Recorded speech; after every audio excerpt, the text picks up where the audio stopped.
All right. Good morning, ladies and gentlemen. Thank you for joining us for the second episode of Fintech Fireside Asia. It is a monthly online talk show where we bring you some of the brightest minds from the fintech space from around the region and sit them down for a casual chat. My name is Vincent. This show is produced by the Fintech News Network and made possible thanks to Finastra.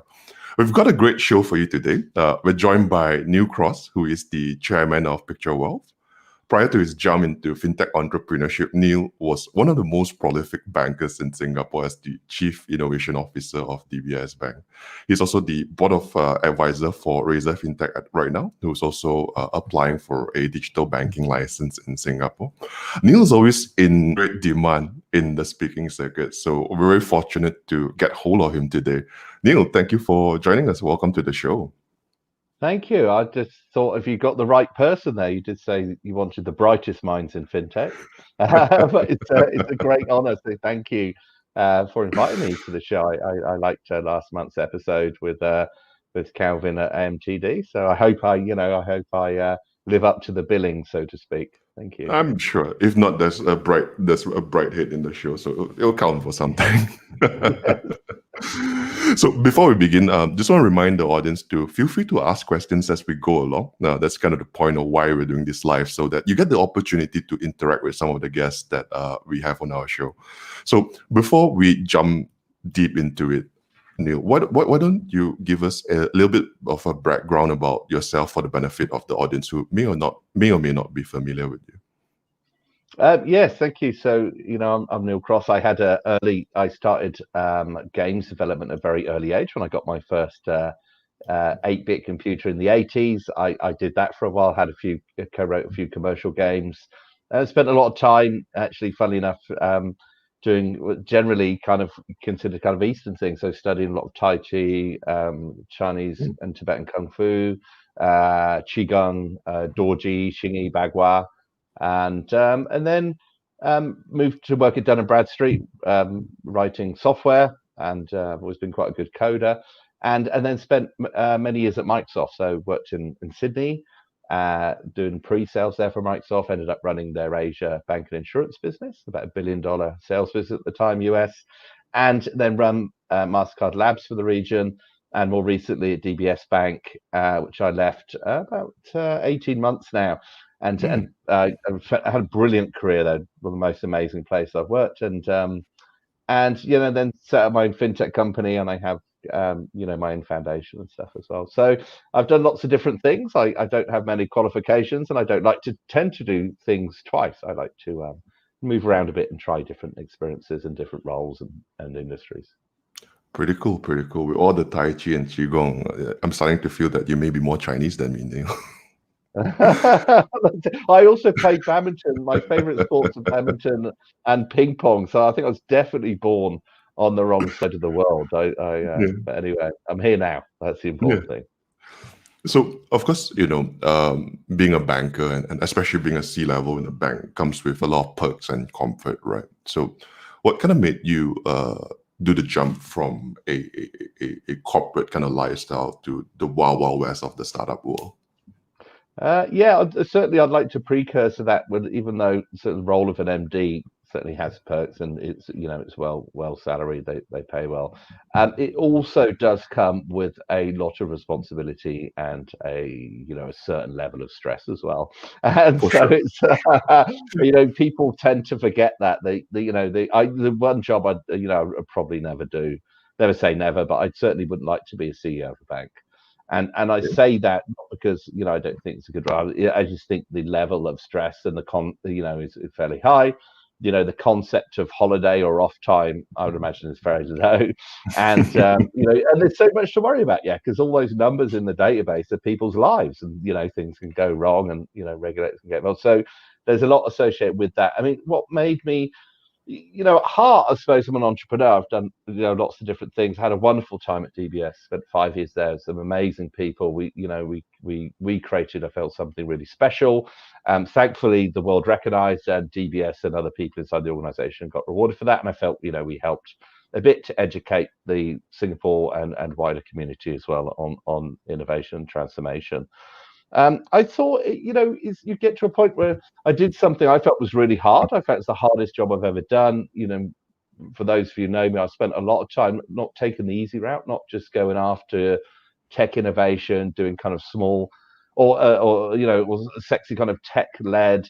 Isn't this exciting? More trying to address the fundamentals around kind of building a culture of innovation, getting the entire staff base in the business of solving problems and innovating and setting up their ecosystems and a startup community. And so a lot of that infrastructure was done. I built these engines of innovation, as I call them, built a great team. Nearly all of them are still there today. And I thought, right now it certainly has got a bit easier at the bank. And what do I want to do next? So I had a few hobby projects, and I call them hobby projects, and something I really care about, and I put my own time and money into them.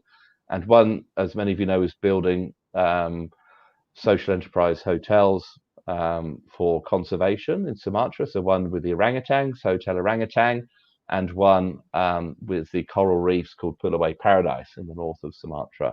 And those, took some of my time. I spent the time on the weekend building them. And then I started this fintech company, PictureWealth, a wealth tech business down in Australia with a really good friend of mine, David Pettit. And that started accelerating really quickly as well. And so suddenly, I was having more speaking engagements, more advisory work, and all my kind of hobby stuff started getting to a size. Actually, that's almost a full-time job there. And so that's why I left. I thought it was a great time to leave. Always good to leave on a high, I feel. Yeah. And built a great talent pipeline. So we had the options.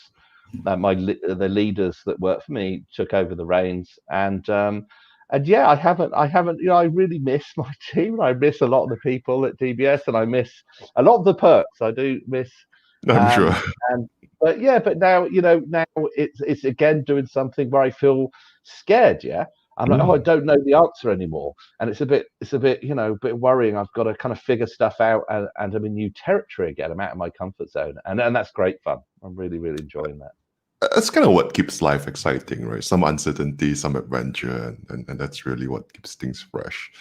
But what was that transition like for you from that kind of relative stability and perks to this kind of fast-paced, uncertain kind of life? Yeah, certainly. Well, DBS was pretty fast-paced as well. It's it's quite different because I was doing different things. I was doing advisory work, and that's quite different to being inside and working in an organization, more being a kind of outside. I had a kind of consulting or coaching from the outside in, and that I learned a lot through that experience, and had some great projects doing that.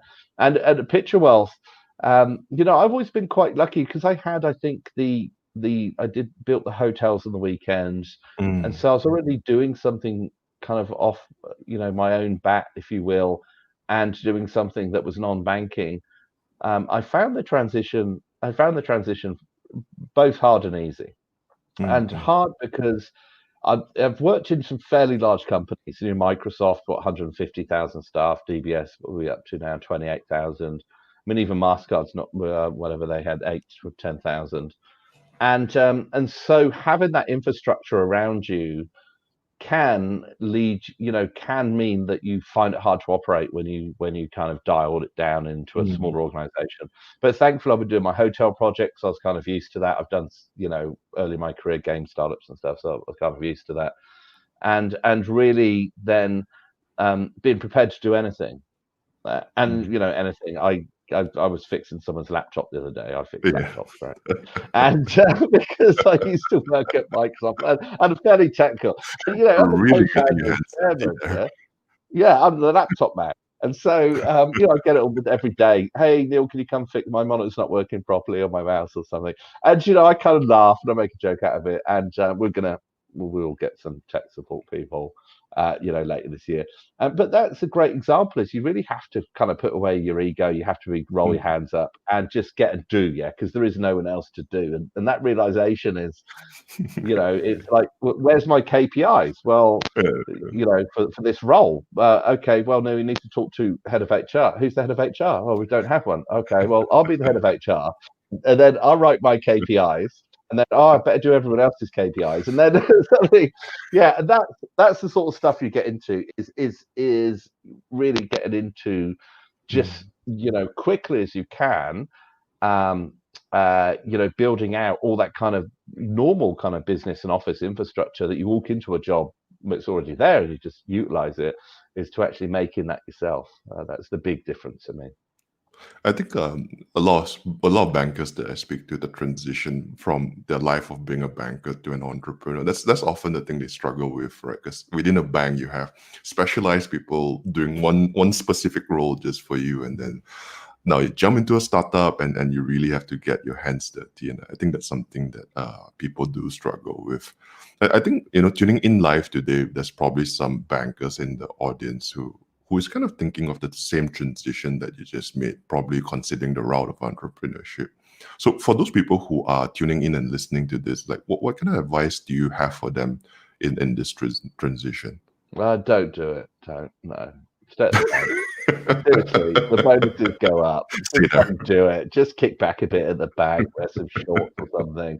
Just collect your bonus, get a retirement, get a bigger boat. No, it's. But I mean, I was very lucky because I was an entrepreneur, then I went to a banker, then back to an entrepreneur, I suppose. And so I did have natural advantage. I mean, there's a few things. In innovation, I always ask myself, or whenever I talk or coach to CEOs or board members, I always like to say, why are you doing this? And I'm not doing it to be provocative. I love being provocative, as you know. But I do it because I just want to sense check that they know why they're doing something, that they have the right reason behind it. And if you're doing it because I don't know, you're bored working inside a finance institution and you've made your money and you think it'd be more fun, then could be pretty easy for you. If you're doing it because you're maybe not an MD, you're kind of middle management level and you think you can make money in fintech, that's kind of a harder transition into that. If you're doing it because you have a natural affinity with innovation and you really want to drive, you want your shot, you want your chance of doing something entrepreneurial, then there's a different aspect to that as well. So I think first of all, just really kind of sense check why you're doing it. Look around. If you've got 9 out of 10 startups fail. Let's be honest about that. Yeah. And so you've got to be prepared for that, and then you've got to be prepared for the fact that you're really going to have to roll up your sleeves and just kind of do anything. Now, the good thing is I find, like I've set up HR here, which obviously for anyone who knows me, me doing HR is probably the funniest thing you've ever heard of. And but how did I know how to do that? Quite simple. I've worked in big companies with very very solid and professional HR techniques, and I've been a consumer of those, and as a manager, utilizing those as a director, for a good portion of my career. So I know what good looks like in HR. And so for a small business like us, I mean, we're up to about 60 staff, I'm more than capable in laying out the basics for that. So there is natural advantage working in a big company, natural advantage working in a bank. I would really think about mapping your skills into what role. I think that's the really important thing.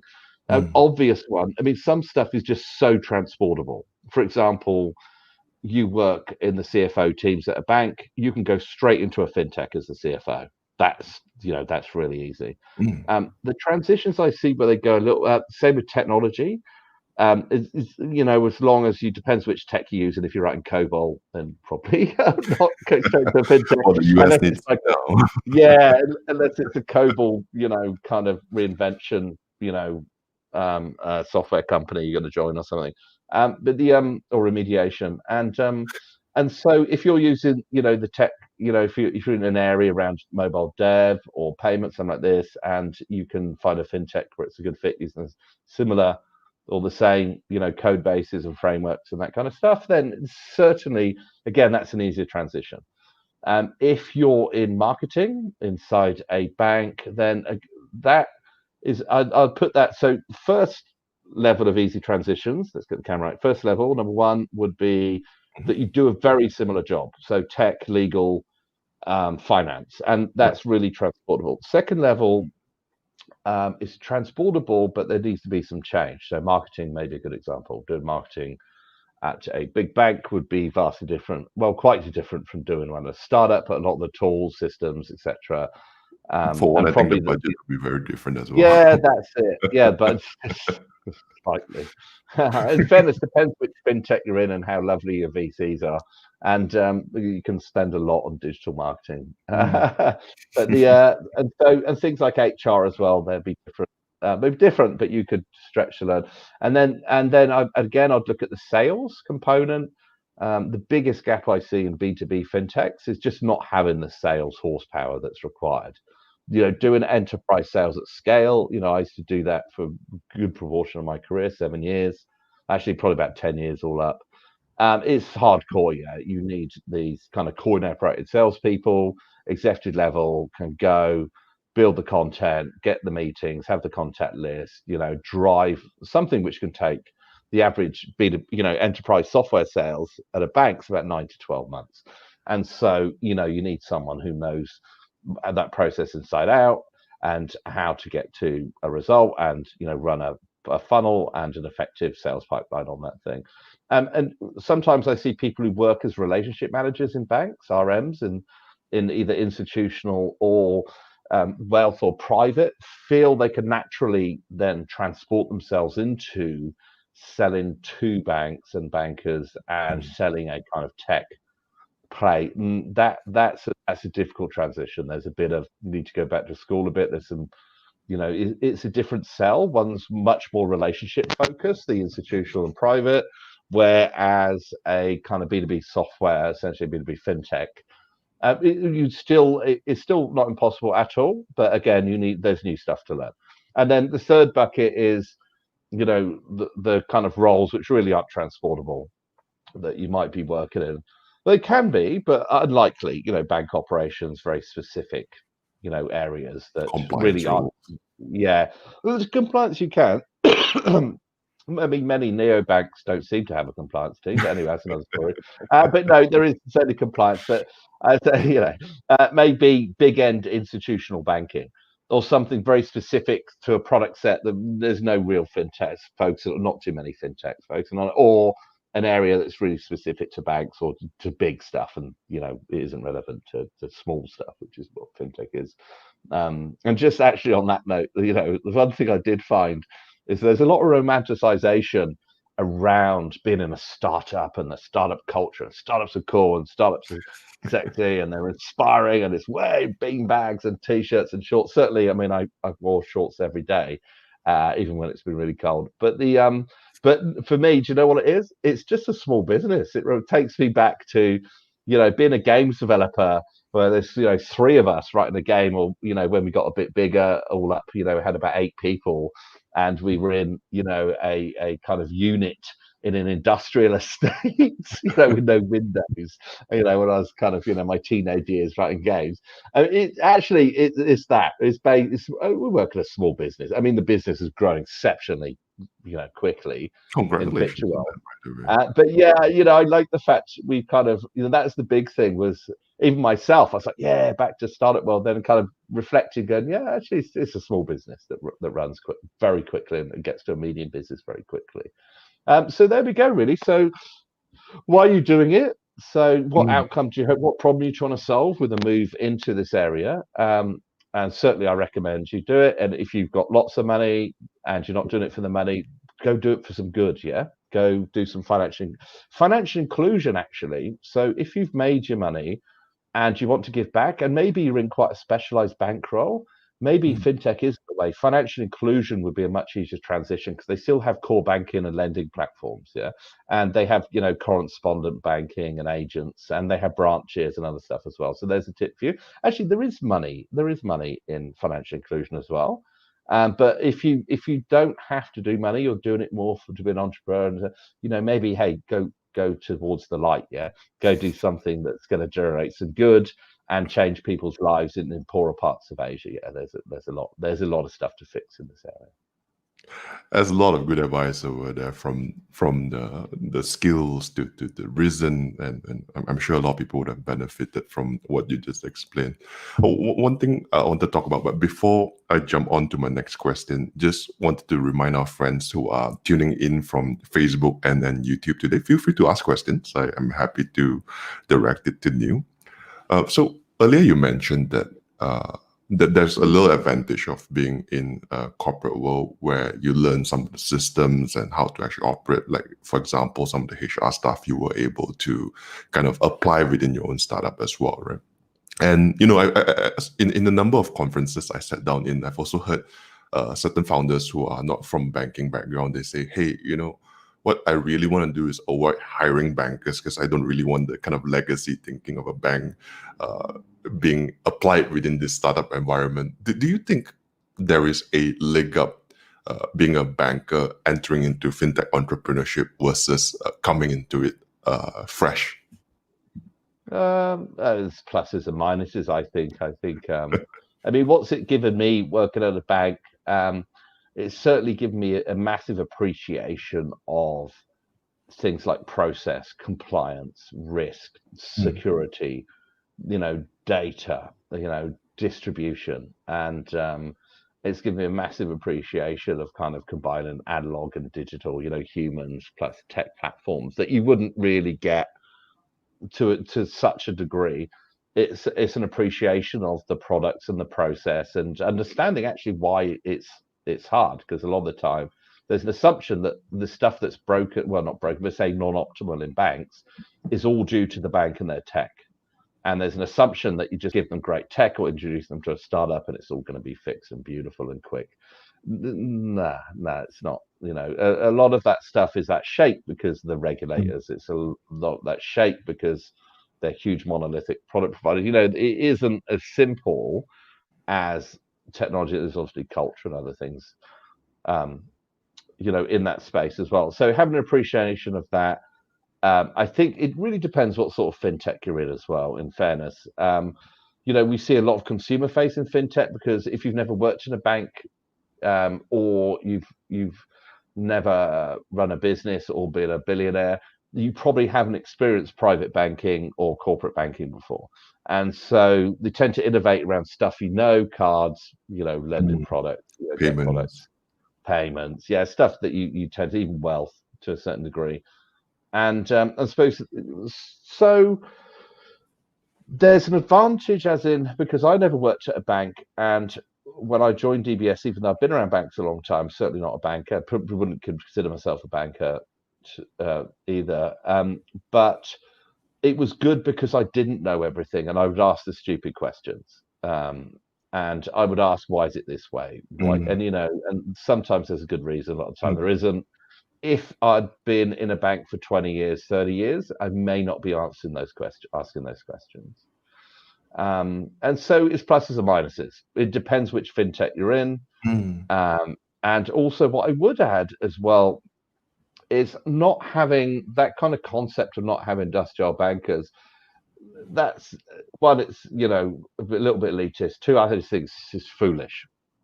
I've had, and it's like people say to me, not hiring, older people or hardcore, corporate people is, that's foolish. Yeah, innovation's about diversity, and you need those voices, especially if you're doing something that's going to sit under a license as well. You're going to need the grown-ups. Yeah, you're going to need to hire the grown-ups into that.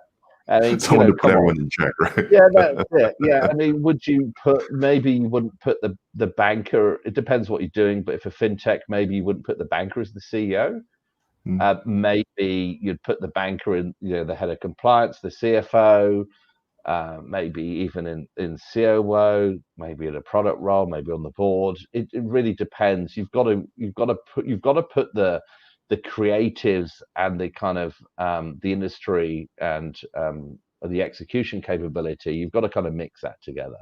I just think having just loads of kind of cool tech people is not how we're successful. In my mind, it should be a hybrid model, and you should put the banking people where they can have the most impact, but maybe can't detract or slow down the kind of or impact or demotivate the kind of more creative, tech focused, grow at all cost people. You need a balance between the two, and we have that in PictureWealth very much so here as well. I mean, for sure, right? Why would you want to kind of deny yourself from a pool of talent that could possibly help your company grow? So we have Living Life with us today. You want to say hi to your colleague over there and tell us a bit about the advisory work that you're doing in Razer? Yeah, it's always good to have your boss surprise you on the fireside chat. So, yeah. Anyway, so Razer. What a I always get asked about Razer. It's such a beautiful brand. Yeah, I mean, let's face it. It's And you're great not saying that you're living his life with us, right? No, that's it. I'm saying that because I'm coming up to my renewal. No, I'm kidding. I'm saying that because it is. Yeah, I've had. I believe me. I've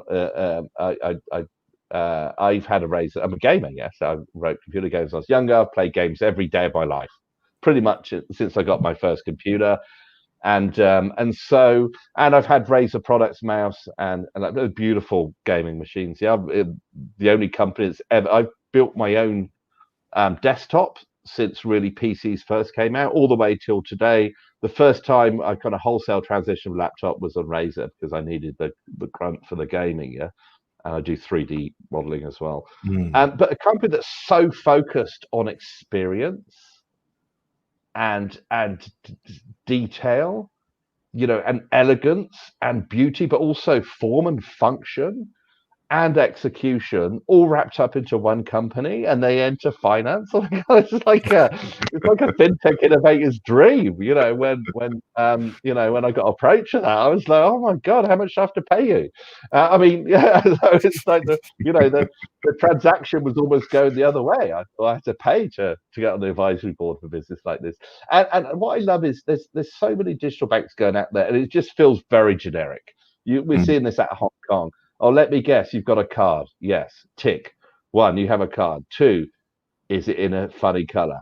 3, does it have any numbers? The numbers is the big trend now, right? Yeah, that's it. And does it give you 158 million% cash back for every purchase? Star, limited to 25 cents a day. In the terms and conditions. But so it's nice to see someone, in especially when we're starting to see a market where there's more and more digital banks. There's some very good digital banks in Singapore, as we know, and in Hong Kong and the wider region. So to really focus on something different, a segment which I feel hasn't been addressed and is difficult a segment to address because a lot of banks, they've tried historically. I think the most successful thing we've probably ever seen in millennial banking, youth banking before, is the plastic money box. Yeah, that's probably that's the most success I've seen, and because they don't have a lot of money and they aren't really kicking into the big life stages, and that's when banks tend to, make the most with the houses, the car loans, the cards, and the big kind of spends, in life, and then the wealth and the insurances and the stuff, all the finance products that come off a key milestone in life, like for example getting married, having children, and so using technology to serve that segment so it's still profitable. I mean, businesses need to make a profit, well, generally, we like to see that. At the same time, creating something that's specific and adds value into them and really addresses who they are as a generation, and from a company that's does such beautiful design and has such a great affinity with their clients. Really unusual. The more I spend time with them, affinity, and then really trying to solve those and address those clients, but also engage them in the build. So you might have seen recently, we had a big hackathon, and I was engaged quite extensively in that, and it was great to see the kind of youth designing the bank that they want to experience. Yeah, because I haven't seen anything that's really got to grips with and help millennials in a very difficult stage of their life. You know, we all know I would never go back to being a teenager, coming out from being a teenager till 25, say again. No, I'd rather not do that again.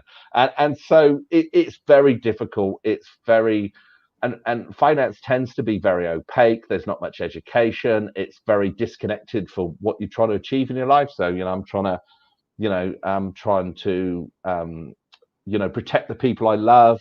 And so, but a bank says, hey, buy insurance, and then it's difficult to compare them. It's hard to understand. It really, I've got to make the connection myself in my own mind between the thing I'm trying to achieve in my life and the product the finance organization experience they give me, and closing that gap and focusing on the millennials and doing that globally through a gaming and beautiful hardware company is very exciting being part of that journey.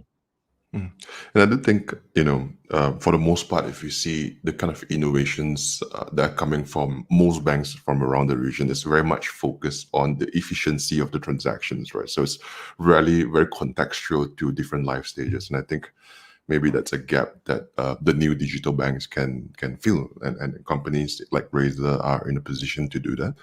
And there's a question from the audience that's related to this as well. So Jeff is asking, with the advent of digital banks and the entry of super platforms like the Grabs of the world, do you think there's still space for independent fintechs who, focus on a particular niche? Yeah, I think, there's a few things here. So money will always find a way. And so there's money that wants to see the 100x return, and that only comes through high growth startups, and doesn't only, but in certainly my world, that comes from getting earlier on a high growth startup and giving them liquidity, and a funding line to acquire, get to scale as quick as they can, and then get some kind of exit. But you're right, the big players, if you look at what's happening in China, some would say the startup eco innovation's been stifled to a certain degree, because what happens is the big super platforms only let the startups get to a certain size before they acquire them. So they might build accelerators, they might stimulate the startup community. We initially saw that, Tencent, Alibaba, etc., making that a great thing, but then consuming those startups at a mid-level growth stage before they get too big. And you see that a lot in Israeli startups as well. They tend to sell out to the big tech companies at kind of mid stage. It's more kind of startup you can call it startup farming, but they have a different model. You can certainly see that happening in Southeast Asia, but I think money will always find a way. So there's always an opportunity for a fintech to become hugely successful out of the platforms. But we may see more of a move towards the big kind of super platforms acquiring a lot kind of mid-level startups, rather than let them grow too big and maybe be dominant in the future. But believe me, this with a lot of fintechs, a lot of fintechs are solving very niche problems, and it's very difficult to build a business which kind of solves the problems using experience and a language which appeals to a certain subsector. It's very hard to do that as a super platform and be good at addressing kind of everyone's need and problem. But we'll see. I'm not sold. I was never sold on super apps. I'm not sold on super apps unless you've got a certain brand. They've only tend to work if your brand value is so high that people really love you, and they tend to be chat apps rather than, I would say, kind of taxi apps. And there's some brands I don't want to give. I wonder who you're alluding to. I'm not saying anything. Definitely no one beginning with G in our local area. But no, I'm just saying that I think you can stretch the super app so far, but you've got to have a brand people love. Yeah, if you're a brand which occasionally you upset people, and banks are in that position, I'll say taxi apps are in that position, and you've got to think, will your brand stretch to be the kind of all dominant, every product set, that you could sell to them. There's only a few brands in the world I think that would really work for. But we'll see. I'm not saying one's going to be more successful than the other, but I'm not so sure that hyper dominant solve every problem will be the way forward, or whether the dominance will focus more on their core business, try and get to other areas, but maybe not be so dominant and still leave enough. It's like in a forest. You get the big trees with the canopy, and they block out a lot of the light. On the forest floor, is there still room for these little, seeds to grow and get dominant and make a tree? And I think absolutely that there's always a place for that. Will we see a market like China and Southeast Asia, where we'll see the big super platforms, limiting only kind of, we see startups basically go from seed to, acquisition at Series B? There's a potential there as well. But I think the thing is with all this stuff is look for the gaps. Where's the white space? Yeah. What problem are you trying to solve? Historically, fintech has been very low code base, as in solving a simple problem with fairly limited, we're not talking millions and millions of lines of code here.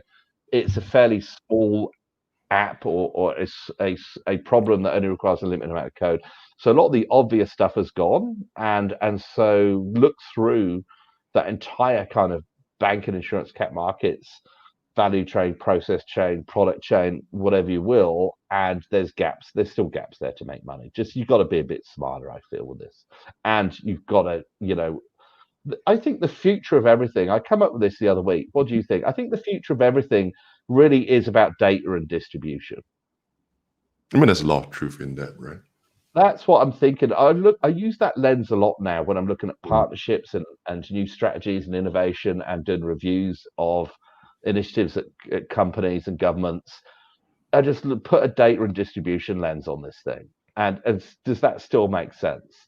And so if you apply that to nearly all the models out there, then I start to think, actually, is the job of software, its only job is to move data around? I think you'll So find think a lot of about people that. inclined to agree with what you just said. Yeah. And so then the job of software is to get the data out of the customer's head through their fingers into your screen, into your systems, that you mix it with other data, and then maybe your products are purely digital thing, but then you use that to be more effective at selling. And so it's just a continual movement around of data, which actually creates, a monetary outcome. And when you start to look at your business and the industry and the problems you're solving through data and distribution and software's jobs to move data, I think you'll notice a lot more white space than maybe you initially thought. There's a lot more opportunity than you initially thought in an area. So yeah, there's definitely still space for kind of fintechs that are independent of this so-called super apps and larger ecosystems. But for PictureWealth, which route are you guys going? Are you going that niche where you address and tackle one or two problems really effectively, or are you guys eventually looking at a larger ecosystem within the financial space? I think we'll get into taxi software. No, I'm kidding. so I'd love to see that, Dave. yeah, geez, no, that looks hard. No, I mean, they are wonderful businesses. Our local, don't get me wrong, amazing, just mind blowing, and they're mentioned in the world's, top 100 innovative companies all the time. You give them massive credit. Amazing businesses, and local, which is fantastic. So for us, we're doing very interesting things. So we're a bit of a small conglomerate now. We've done 15 acquisitions this year already. We've, within 3 years, have been around for 3 years, and we've been commercially operating for just 2. So we spent a solid year. Time. Yes, that's it. So we've gone from zero revenue to over, I think we're 21 million annualized now. We go up, it just keeps going up. It's quite something. And over 40,000 clients and over 2 billion of funds under advice and over 50 million of in-force insurance premium. And so we have different businesses. We have a licensee business. So we have a financial services licensee, which basically means that we license financial planners, external financial planners. We have a community of those, roughly, I think about 90. And we charge a fee, and we have ancillary services, and we give them access, or we're giving them access to our kind of financial planning business in a box, essentially. So it's a set of technology components, processes, training, support, which enables them to be more effective at being a financial advisor and running a financial planning business. So that's business one. And that was that big acquisition we did with Neo Financial Solutions. The second business we have is we have a technology company and a tool for people to get financial education and to manage their money better, called PictureWealth, which is what we commonly think of as PictureWealth. And that platform's free. We give that to corporates, we give that to consumers, and we want people, never to buy a product from us. We want people to use the platform and have a better relationship with their money and have less financial stress and hopefully be financially happier and never pay us a single cent. That's what we want. We have a good moral compass. Now, I've got this view, and I use this in sales, that and this, I think banks at the other end of the spectrum is I want to earn the right to sell my customer a product. And I think that's why I've been very successful in corporate sales. I want to give you the platform for free. I want to prove to you that we're different, that we have a good moral compass, we're transparent, we're trying to do the right thing. Yeah, we want to make some money. We have to make money to grow the business, but there are ways and means to do that. And we want to then give people financial advice. Yeah, a good financial advisor is never expensive. It's like a good salesperson is never expensive. Oh, they can cost a lot of money depending how much complexity you have, but they're never expensive, not the good ones, because of the value they bring. And so we have a range of offerings for people who, very kind of regular consumers, maybe not huge salaries. They have some pension fund, they have some investments, there's some property, and we do one low set fee. They can come and chat with an advisor, and we give them completely honest advice. Now, as my staff in this company are incredibly aware, rule number one of this business is, if you ever sell a product to a customer that's better for our company than it is for our customer, you are fired. Yeah, and I probably tell them this too much, but I'm deadly serious, and that's the message from me, the CEO, and the board. Admittedly, you're new, it's a mistake. So yeah, good. Okay, maybe you get a yellow card, do it again, you're fired. That's not the business we're running here. We're running a business of making people financially happier, and we have a fair fee, and we do that. So we have the technology platform, which is to engage and give people a single view of their wealth, a single picture. And then the next business we have is what I was alluding to, is a financial service advisory business. And so we're hiring and acquiring financial planners. So we're giving a place for financial planners, financial advisors in Australia a new home. So they can operate under a license. We can give them technology tools. We can acquire their business. And so we're very, over 15 companies, I think, this year already.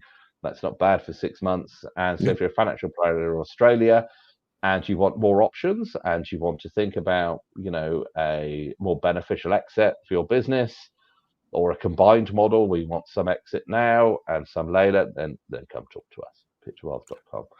And so we sell insurances as well. We sell, superannuation investments, and we obviously have an investment committee, and we have a range of products. So we always give a range of options. We're not tied to one provider, and we never take more money from one provider than the other.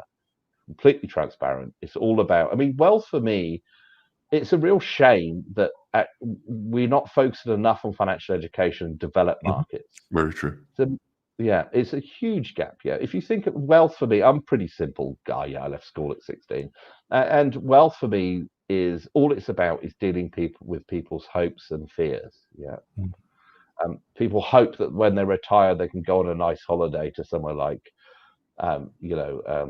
Johor, or they worry. Maybe that should have been the worry. No, but they worry that's a little Malaysian joke. But they worry that they can't send their kids to a good university. And so when we look at the market, and there's a lot of talk about robo, which I think there's some good robos. I've got some friends in that space, but I don't think that's addressing the whole wealth continuum. It's not dealing with the hopes and fears. Buying ETFs and having pie charts isn't quite closing that gap. And so we're building a business where we are basically the problem solver for people's hopes and fears, because everything we're trying to achieve in our life involves pretty That's much a a financial instrument. pretty large statement there. Yeah, well, you know me, there's no point in going small on this stuff. Goals, right? And yeah, that's it. And so we've got, if you want to do a completely digital experience, you can do a digital experience. You want a free experience to help you manage your money better, you can use our tools for that off PictureWealth.com. If you want to connect all your bank accounts, see your super insurances, put your wills up there, add in your wife, your Bitcoin, everything, you can do that there. Yeah. If you want to just have a conversation with someone who is focused on helping you be successful rather than making lots of money from commissions and bonuses, come in and have a chat with us. Yeah. If you want to help us to build a financial plan to help you achieve your life's goals and have a great retirement, come and talk to us. We can do that as well. So that's what we're trying to do as a business, and we use technology where the technology should go, and we use the humans. I'm a huge believer in people, using them to have the conversations with our customers about their hopes and fears. Very cool. So we have time for one or two more questions, depending on how detailed the answer is. So we have one question from the audience here, Dave. Talking about your recent fundraise. I guess what Dave wanted to find out is what's your experience, what's the challenges, on this raising this sum over here. Where do I start? So just before I do start, see, I would have thought fundraising, yeah, sure. I worked at a bank. I got lots of friends at VCs, private equity, blah, blah, blah. This fundraising, like that, it's incredibly hard. Yeah, it really is. Like, it's like liken it to dating almost. And it's only when you get into it is you realize that each kind of funder has their own particular focus area, experience, people, criteria, and so it is incredibly hard. I don't think, before I raised money for PictureWealth, I never appreciated the complexity and the time involved in this. It really, really is.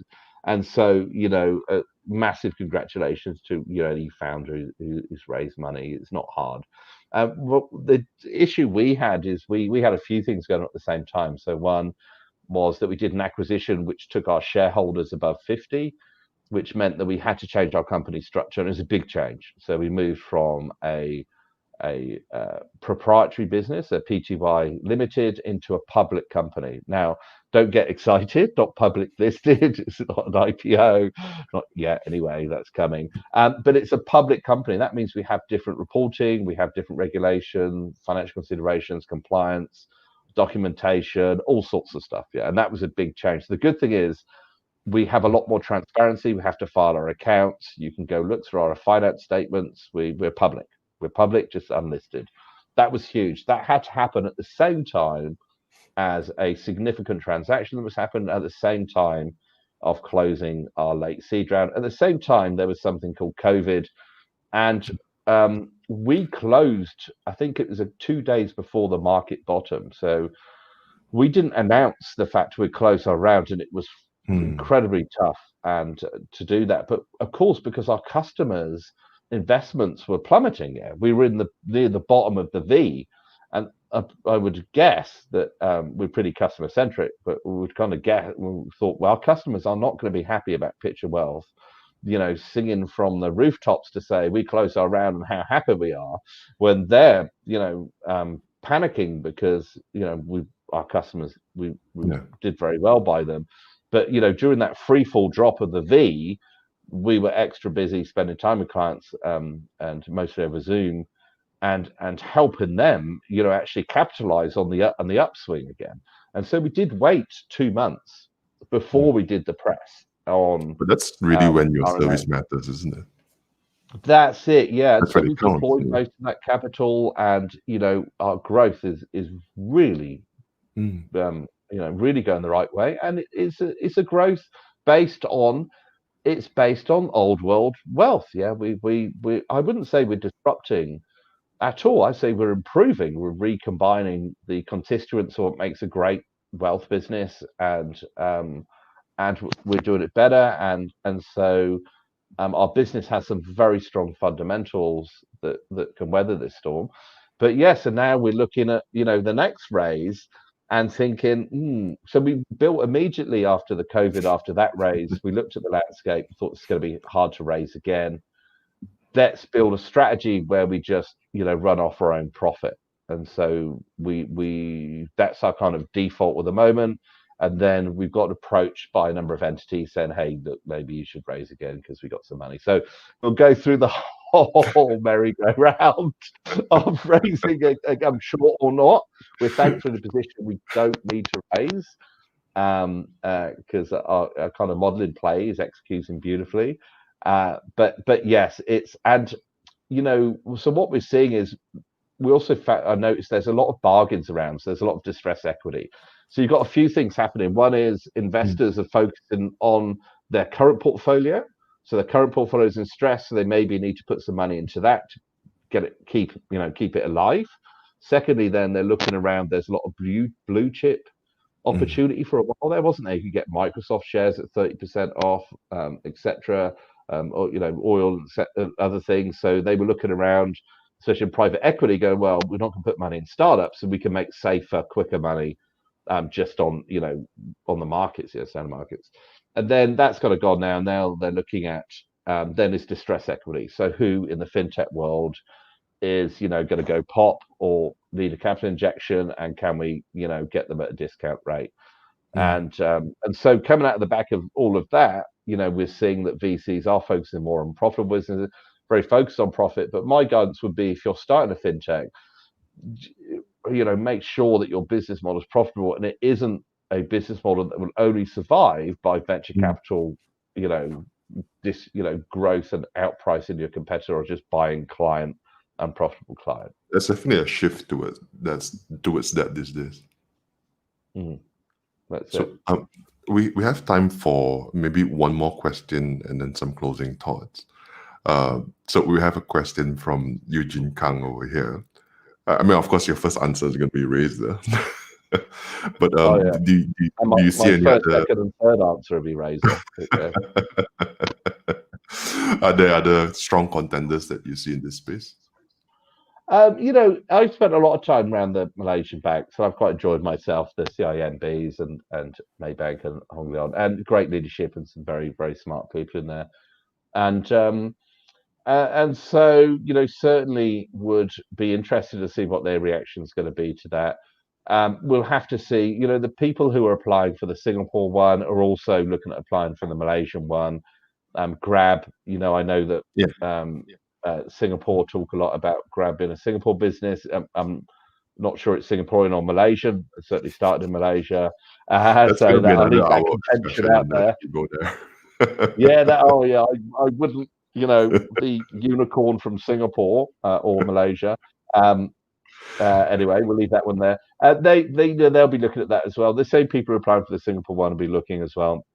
I think really Malaysia is a very interesting market, especially for consumer, because you have to look at the numbers on this thing, and population in a consumer based retail banking market. Malaysia's got, there's just more people, a lot more than Singapore, a lot more than Hong Kong, and there's probably a bit around that is a bit more financial inclusion, which is certainly possible, especially in places like East Malaysia and some of the more rural areas. Sure. The maturity of the market, you could say, maybe would be, in terms of digital, actually it's catching up, I think, very quickly from what the banks are doing there currently.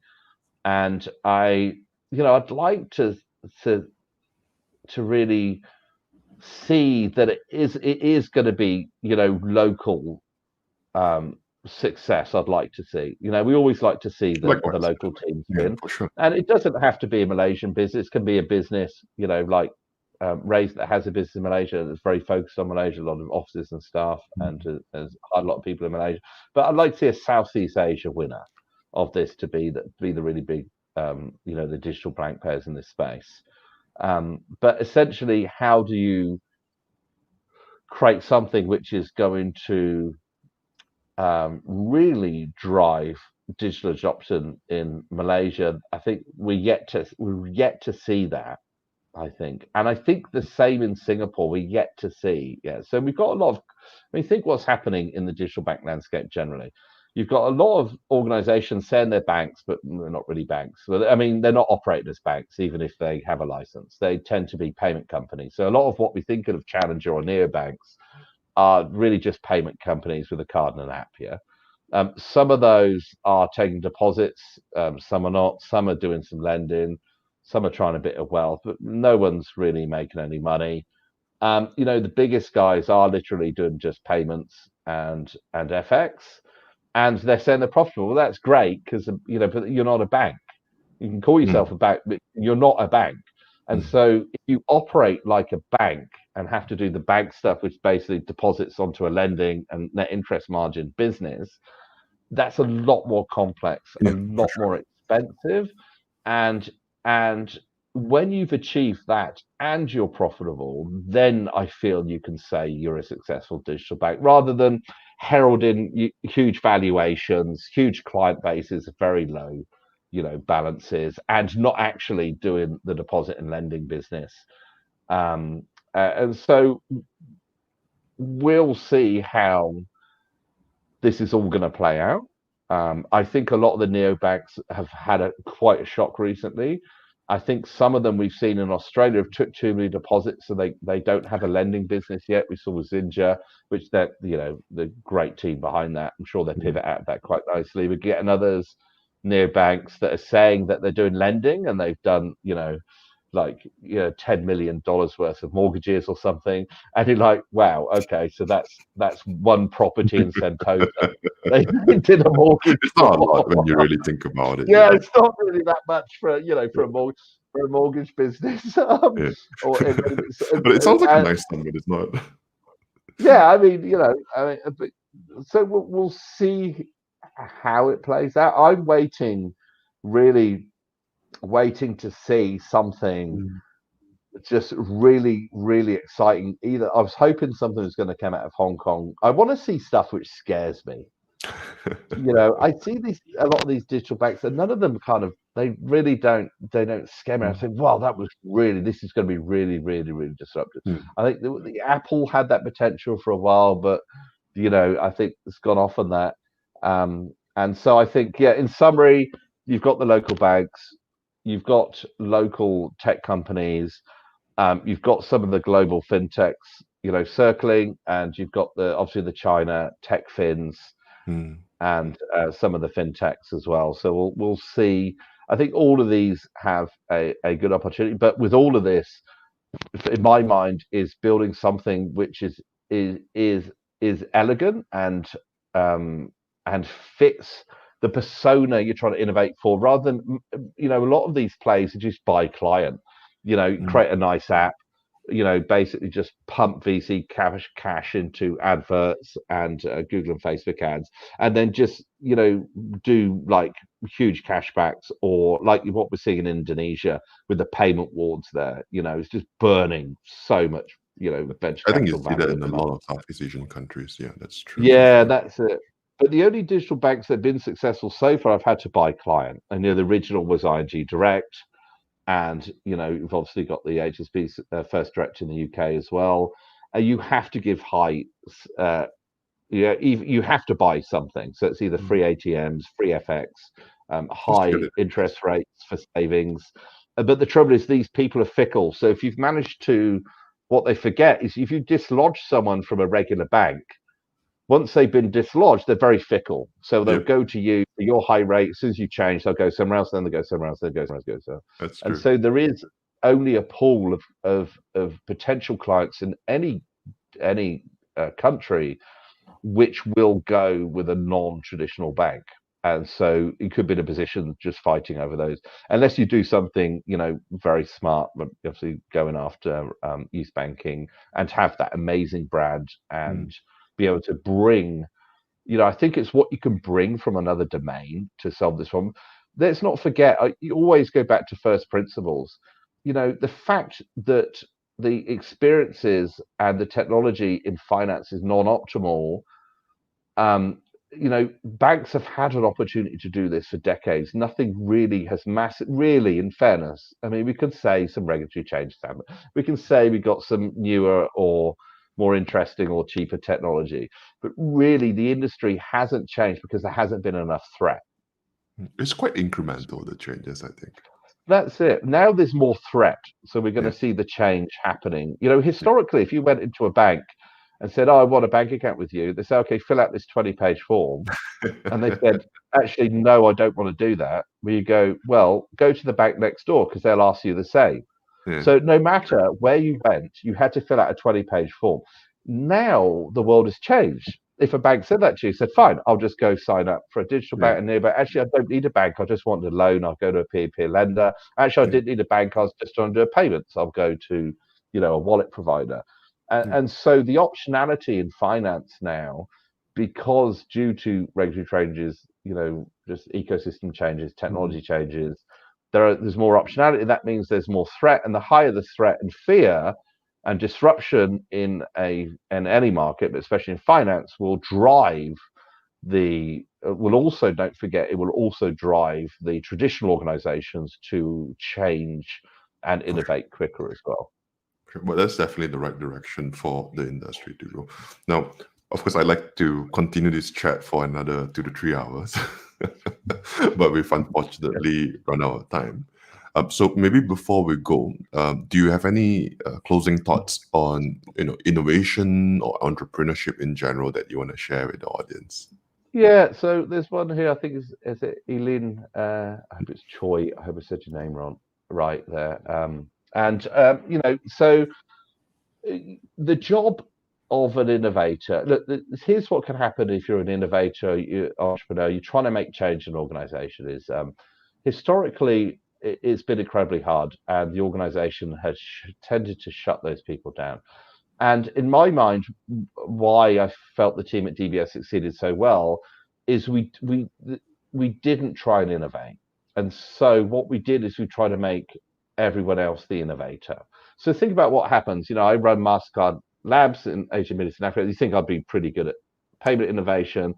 We could dispute that, but imagine I am. And so imagine I joined DBS and I went up to the head of payments. And I said to him, "Hey, look, I've invented this amazing payment system. It's mind-blowing. It's going to be world first. It's going to take the market by storm. Yeah, you should do it. Here it is." And, what have I just told that person? In my mind, I've told them that they've been bad at their job. And everyone's going to know that now because Neal's innovation is going to create a lot of noise, and everyone's going to realize actually that this payments head hasn't been particularly good. And so what happens is that person will make sure the project never sees the light of day. First thing, shut down that project. Long-term strategy, discredit Neal and get him outside the organization. He's dangerous. Yeah. And so think like that. You just want the outcome. And so if you want to make change, you need to be very cautious of how the politics work. And don't forget, as an innovator, you can be seen as doing other people's jobs for them, maybe even better than them. And so as an innovator, you do products, and there's people who do products. We do PR. You might have noticed I did a little bit at DBS where there's teams who do PR and marketing. We do culture. Well, HR does culture.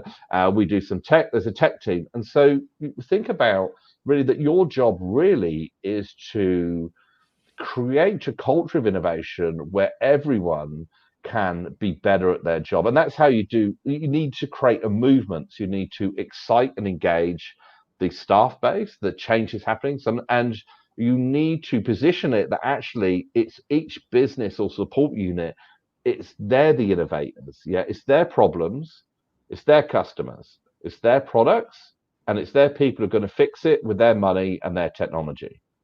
And so as an innovator, get them to be more successful at what they're doing, take down a bit of the ego, try not to create too much friction. I mean, be prepared, obviously, to push and stretch and also leave any career aspirations at the door. Day one. Yeah. Your job is to slowly get fired while affecting change.